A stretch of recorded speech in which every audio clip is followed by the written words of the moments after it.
بسم اللہ الرحمن الرحیم اعوذ باللہ من الشیطان الرجیم بسم اللہ الرحمن الرحیم وبہ نستعین۔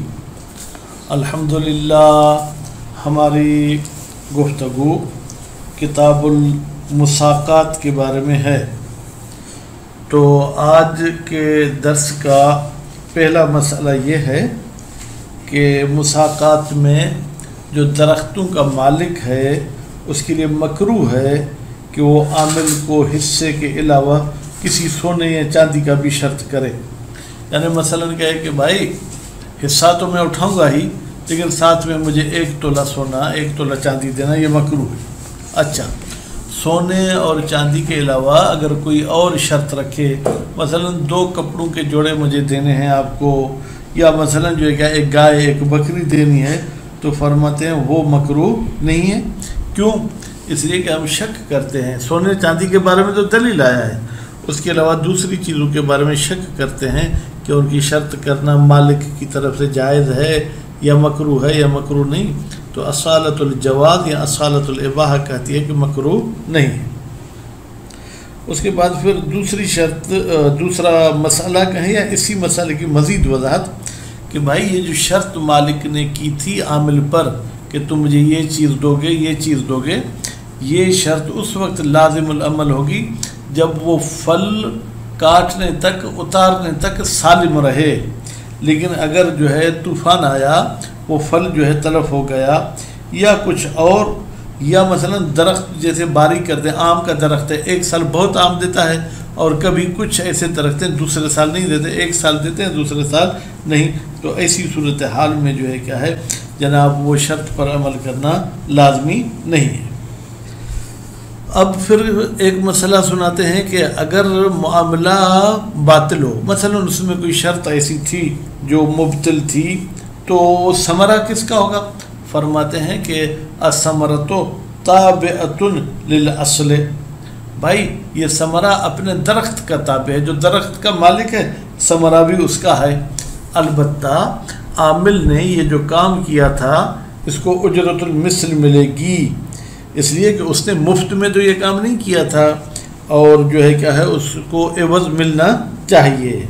جب وہ عوض جو حصے والا تھا وہ تو باطل ہو گیا، تو نتیجے میں پھر اجرت المثل کی طرف جو ہے کہ رجوع کیا جائے گا۔ اب یہ اس کو اجرت المثل اس وقت ملے گی کہ جب عامل کو علم بالفساد نہ ہو، لیکن اگر اسے شروع میں ہی پتہ ہے کہ ہمارا عقد باطل ہے، اس کے باوجود کام کرتا ہے، تو یہ اس کا کام ایسا ہے جیسے کہ مفت میں کام کر رہا ہے۔ اب پھر تیسرا مسئلہ کہ اگر ایک مساقات کے اندر ضمن میں کسی دوسرے باغ کی مساقات کی شرط لگائیں، مثلا پہلے کی تو وہ حصہ دے گا لیکن دوسرے کا حصہ بھی نہیں دینا چاہتا، تو کہتے ہیں یہ شرط بالکل صحیح ہے، اس لیے کہ مقتضی یہ شرط موجود ہے کہ ایک عقد کے ضمن میں ہوئی ہے، اور کوئی بھی معنی نہیں ہے سوائے ایک معنی کے کہ بھائی اس کو کچھ ملے گا نہیں۔ بھائی کس نے کہا کہ ہر کام کے لیے کچھ ملنا چاہیے؟ کچھ کام ایسے ہیں جو مفت میں بھی کیے جا سکتے ہیں۔ آخری مسئلہ ابھی گویا کہ اختلافی مسائل کی طرف آ گئے کہ اگر مالک اور عامل میں اختلاف ہو، مالک کہے کہ عامل نے خیانت کی ہے، تو عامل صاحب کو کہے گا کہ میں نے نہیں کی۔ اب ہماری کورٹ، ہماری عدالت یہ کہتی ہے کہ عامل قسم کھائے کہ بھائی میں نے خیانت نہیں کی، اس لیے کہ عامل امین ہے اور امین کا قول قسم کے ساتھ قبول کیا جاتا ہے۔ بس ایک تو امین ہونے کی وجہ سے اس کی بات مانی جائے گی، اور دوسرا یہ کہ جب ہمیں شک ہوتا ہے کہ بھائی آیا کوئی جو ہے خیانت ہوئی ہے یا نہیں، اصالت العدم کہتی ہے کہ کسی قسم کی کوئی خیانت نہیں ہوئی۔ ابھی ہم وَيَكْرَهُ اور مکروہ ہے ان یشترط رب المال، رب بمعنی مالک، مال کا مالک شرط لگائے کس پر؟ العامل، عامل پر، مع الحصۃ، حصے کے ساتھ، بھائی حصہ تو مجھے دو گے، ذهباً اور فضةً، ذهباً مفعول ہے ان یشترط کا، اور فضةً پھر عطف ہے کس پر؟ ذهب پر، یعنی کہ مجھے اتنا سونا دینا یا اتنی چاندی دینا۔ ولا یکرہ غیرہما، لیکن سونے اور چاندی کے علاوہ بکری، بھیڑ، گائے، بھینس کی شرط لگانا مکروہ نہیں ہے۔ کیوں بھائی؟ للأصل، اصل یہ ہے کہ ان کی شرائط جائز ہے۔ ہم شک کرتے ہیں کہ یہ شرط کرنا جائز ہے یا نہیں، اصالۃ الجواز کہتے ہیں کہ یہ جائز ہے۔ فلو شرط احدہما، اگر مالک اور عامل میں سے کسی ایک نے شرط لگائی، کبھی مالک عامل پر شرط لگاتا ہے، کبھی عامل مالک پر شرط لگاتا ہے کہ عامل کہتا ہے کہ میں آپ کا حصے دار تو بنتا ہوں، لیکن آپ آخر میں مجھے جو ہے مثلا فلاں چیز لے کر دینا، تو پھر کیا ہے؟ وجب، واجب ہے ما شرط ہو، وہ چیز جو ایک نے دوسرے پر شرط کی ہے، بسلامت، بشرط سلامت ثمرت، شرط ہے کہ وہ پھل سالم رہے، اس میں کوئی حادثہ، اس میں کوئی کمی پیش نہ آئے۔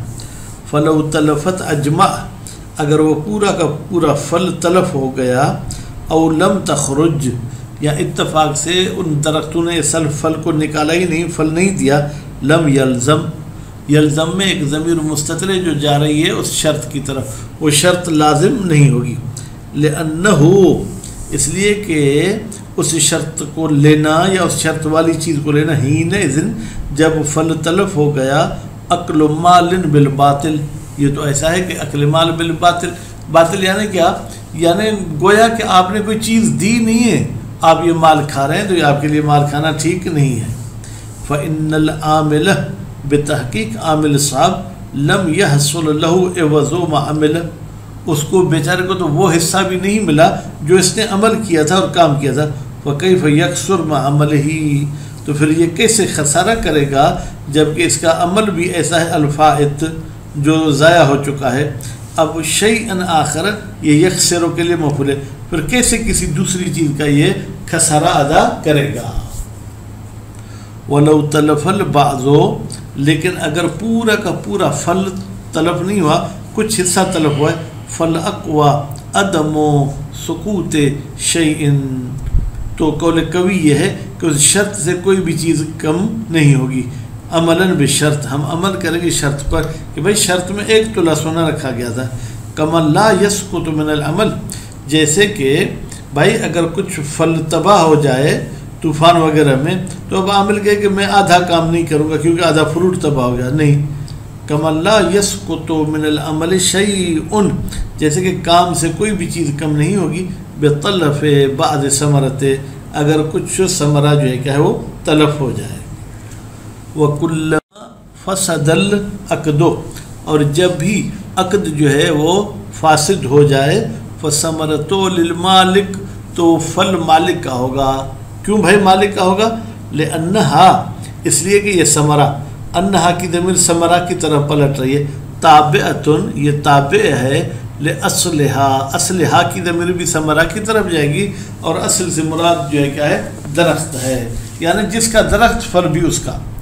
وَعَلَيْهِ، علیہ کی ضمیر کہاں جائے گی؟ مالک کی طرف، یا صاحب الاصل، جو اس باغ کا مالک ہے اس پر لازمی ہے، اجرت مثل العامل، کہ اس عامل جیسا بندہ اگر اور لے آتا تو اس کی اجرت کتنی ہوتی؟ اتنی اجرت اس کو دے۔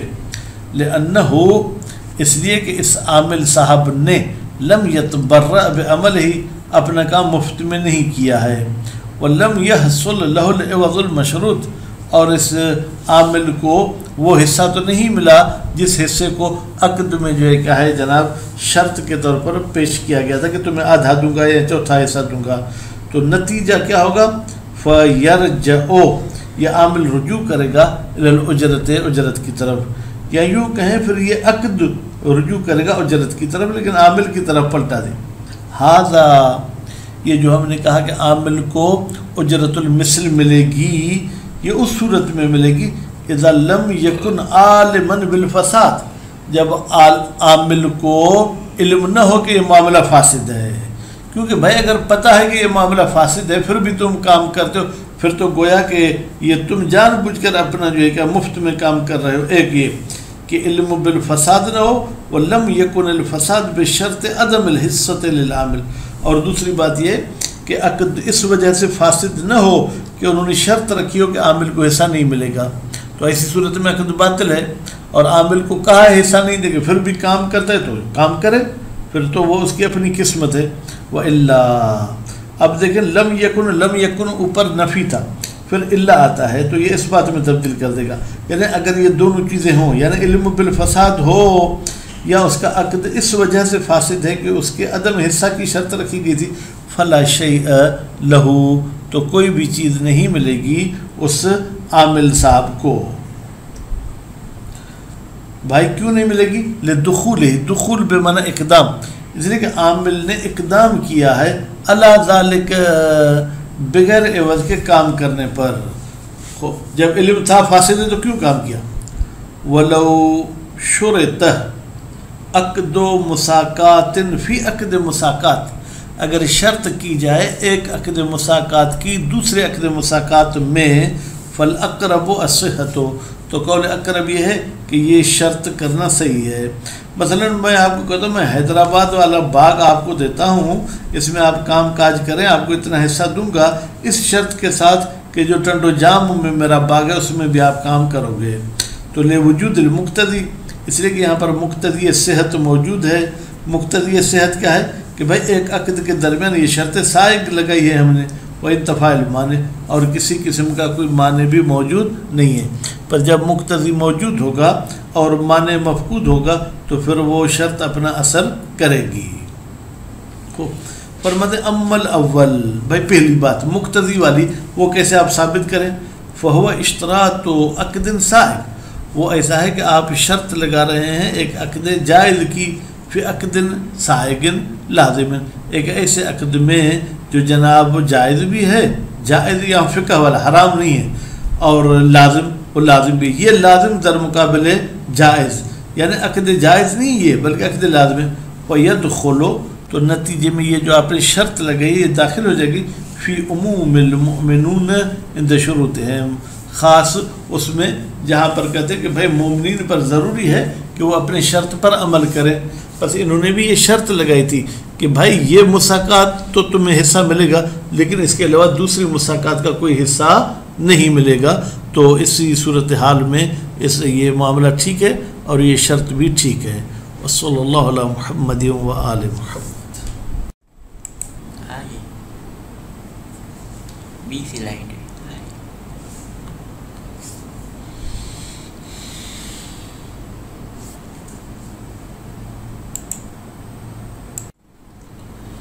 کو بھائی معذرت، تو مقتضی ہم نے کہا کہ موجود ہے، وہ اما ثانی مانع کا مفقود ہونا، فلأن المانع بتحقیق جو چیز مانع ہو سکتی ہے لا یتخیل، وہ کوئی تصور میں بھی نہیں آتی، الا کونہ لم یرض ان یعطیہ، مگر یہی مانع ہو سکتی ہے کہ بھائی مالک راضی نہیں ہے کہ عامل کو عطا کرے من ہذہ الحصہ، اس پہلی مساقات سے حصہ نہیں دے گا الا مگر ایک شرط کے ساتھ حصہ دے گا، یعنی یرضا منہ من الآخر، کہ وہ عامل صاحب راضی ہو جائے کہ وہ مثلا جو ہے کیا ہے جناب دوسرے سے حصہ لے گا، بالحصۃ الاخری، کوئی دوسرا حصہ لے گا، تو بھائی اس کا حصہ نہیں دوں گا اس میں سے حصہ دوں گا، چلو ایسا ترجمہ کر لیں۔ ومثل هذا لا يصلح للمنع، اور اس قسم کی جو ہے کیا ہے جناب شرط صلاحیت نہیں رکھتی کہ یہ مانع ہو جائے، کہ غیر ہی من شروط سائغہ، جیسے کہ مساقات کے علاوہ اور جائز شروط لگاتے ہیں کہ بھائی میں آپ کے ساتھ عقد مساقات کرتا ہوں، اتنا میرا حصہ، ایک لیپ ٹاپ بھی مجھے دے دینا۔ الواقعۃ فی العقود، وہ شرائط جو عقود میں واقع ہوتی ہیں۔ والقول بالمنع لشیخ، شیخ توسی صاحب نے کہا کہ آپ یہ شرط نہیں کر سکتے، رحمہ اللہ، اللہ تعالیٰ اس پر رحمت کرے۔ استنادا الی وجہ ضعیف، شیخ توسی نے اپنے فتویٰ کو لیے دلیل بنایا ہے ایک وجہ ضعیف کو، یظہر مع ضعفہ، فرماتے ایک تو وہ وجہ ہی ضعیف ہے، اس کے علاوہ اس کا ضعف ظاہر ہوتا ہے مما ذکر، ان باتوں سے جو ذکر کی گئی، فی وجہ صحت، وجہ صحت میں کہ بھائی مقتضی موجود ہے اور معنی مفقود ہے۔